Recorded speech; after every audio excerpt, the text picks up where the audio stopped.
Hi, hello everyone. This is Stanley here. So, அதாவது இந்த நாளும் இன்னொரு காட்ஸ் ஹார்ட்டில் உங்களை மீண்டும் சந்திக்கிறதுல ரொம்ப ரொம்ப சந்தோஷம். ஸோ இன்னைக்கு நம்ம பார்க்குற டாபிக் என்னென்னா nothing will harm you. So எந்த விஷயங்களும் உங்களை வந்து ஹார்ம் பண்ணாது அப்படின்றத நம்ம as a people of God has kept us in a safe place. நம்ம வந்து அவர் எப்பவுமே வந்து கர்த்தர் வந்து நம்மளை பத்திரமான ஒரு இடத்துல வச்சுருக்கிறாரு. பத்திரமான இடம்ன்றது உண்மையிலே ஃபிசிக்கலான பத்திரமான இடமும் தான், அதுவும் தான். அண்ட் ஆல்சோ நம்மளுடைய வாழ்க்கையில் ஸ்பிரிச்சுவலாக நம்மளுடைய வாழ்க்கையை நம்ம பார்த்தோம்னா நம்ம எல்லாருமே கர்த்தரை ஃபாலோ பண்ணுற, கர்த்தருடைய வழியில் நடந்துகிட்ருக்கு, கர்த்தருடைய சித்தரை செஞ்சிட்ருக்கு அத்தனை பேருமே, கர்த்தருடைய பிள்ளைகள் அத்தனை பேருமே ஏதோ ஒரு ஹை பிளேஸில், ஏதோ சேஃபான பிளேஸில் அவங்க இருக்கிறாங்க அப்படின்றத அவங்க நிச்சயமாக மறந்துடக்கூடாது அப்படின்ற விஷயத்தில் கர்த்தர் ரொம்ப ரொம்ப தெளிவாக ரொம்ப ரொம்ப உறுதியாக இருக்காது. நம்ம அதை நிச்சயமாக தெரிந்து கொள்ள வேண்டும். we are safe, we could not be easily harmed. இதுக்கேற்ற மாதிரி பர்டிகுலரான ஒரு இன்சிடெண்ட் மட்டும் சொல்கிறேன். ஸோ நான் வந்து இன்னைக்கு இந்த வீடியோக்கு முன்னாடி I was sitting at the terrace. நான் வந்து மொட்டை மாடியில் போயிட்டு மேலே போய் உட்காந்துட்டு இருந்தேன். உட்காந்து சன்செட் தான் சும்மா அப்படி பார்த்துட்டு இருக்கும்போது அந்த மொட்டை மாடியில் இருக்கும்போது, அதாவது அந்த இடத்துல டாப்பில் ஒரு 1 2 3வது ஃப்ளோர் தானே அங்கே இருக்கிறேன். ஸோ 3rd ஃப்ளோர் மேலே தான் ஒரு ஹைட்டாக அந்த இடத்துலேருந்து நான் அது மேலே உட்காந்துட்ருக்கேன். ஸோ அங்கேருந்து நான் அப்படியே மொத்தமாக அப்சர்வ் பண்ணி பார்க்கும்போது எல்லாமே கீழே இருக்குல்ல. ஸோ நம்மளுடைய ஸ்பிரிச்சுவல்லையும் அதே மாதிரி தான் நம்ம இருக்கிறோம். கர்த்தருடைய பிள்ளைகள் நம்ம இருக்கும்போது கர்த்தர் நம்மளை வந்து எந்த இடத்துல வச்சு உயர்ந்த அடைக்கலத்திலே வைக்கும். ஸோ ஏதோ ஒரு விதமான உயர்வான இடத்துல ஆவிக்குரிய இதில் நம்மளை வச்சுருக்காரு. நம்மளை ஏதோ ஒரு விஷயம் அட்டாக் பண்ணோன்னா அது வந்து நம்மளை அவ்வளோ ஈஸியாக அட்டாக் பண்ண, அந்தளவுக்கு ஈஸியாக ரீச் பண்ண முடியும், நம்மளால முன்னாடியே பார்க்க முடியும். பிகாஸ் வி ஆர் இந்த ஹை பிளேஸ். நம்ம பிரச்சனை என்னென்னா அந்த இடத்துல உட்காந்து தூங்கிட்டு இருக்கோம்.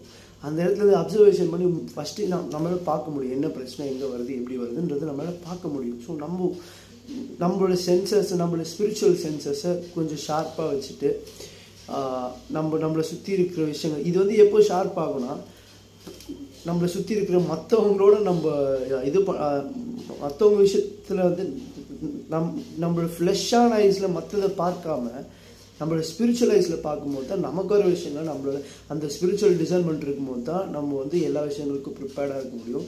அந்த ஒரு ஹை பிளேஸில் தான் நம்ம உண்மையிலே ஸ்பிரிச்சுவலாகவும் இருக்கிறோம். ஸோ அந்த இடத்துல இருக்கும்போது அதுக்குன்னு அங்கேயே இருக்க முடியுமா? மோசஸ் எப்படி மலை மேலே போயிட்டு மறுபடியும் வந்தாரோ, எப்பப்பெல்லாம் கர்த்தரோட இன்டிமேசி தேவைப்படும் போது அப்போல்லாம் கர்த்தருக்கு போயிட்டு வரோம். At the end of the day we also have to deal with this world. இந்த வேர்ல்டில் இருக்க விஷயங்களுக்கும் நம்ம ஃபேஸ் பண்ண வேண்டியதாக இருக்கிறதுனால சில நேரத்தில் என்ன பண்ண இறங்கி வந்து அந்த காரியங்கள் முடிச்சுட்டு, ஆனால் அந்த இடத்துல தான் காட் நமக்காக காத்துட்டே இருப்பார். அந்த ஒரு உயர்வான இடத்துல காட் வந்து எப்போ மீட் பண்ணுவாங்க, எப்போ பேசுவாங்க இவங்க அப்படின்னு சொல்லிட்டு காட் நமக்காக காத்துட்டே இருப்பார். ஸோ வி ஷுட் நமக்காக அந்த அதாவது ரெகுலரான இன்டர்வல்ஸில் கர்த்தரை சந்திக்கிறவர்களாக உன்னுடைய தேவனை சந்திக்கும்படி ஆயத்தப்படு அப்படின்ற மாதிரி கர்த்தரை சந்திக்கிறவர்களாக கர்த்தருக்கும் நமக்கும் இருக்கிற ஒரு மீட்டிங் டைமை நம்ம கரெக்டாக ஃபிக்ஸ் பண்ணுவோம். அந்த மீட்டிங் டைம் அது வந்து எப்போ நடக்கணும், அதுதான் ப்ரேயர் டைம். ஸோ நம்ம கர்த்தரோடு உட்காரும்போது நம்மளால் நிச்சயமாக ஹையான ஒரு பொசிஷனில் இருக்க முடியும் அந்த இடத்துல. ஸோ அந்த ப்ராக்டிஸை நம்ம நல்லா ஸ்ட்ராங்காக வச்சுக்கும் போது இப்படி இருக்கிறோம் அவங்களுக்கு எந்த ஹார்முமே அவங்கள அஃபெக்ட் பண்ணாது.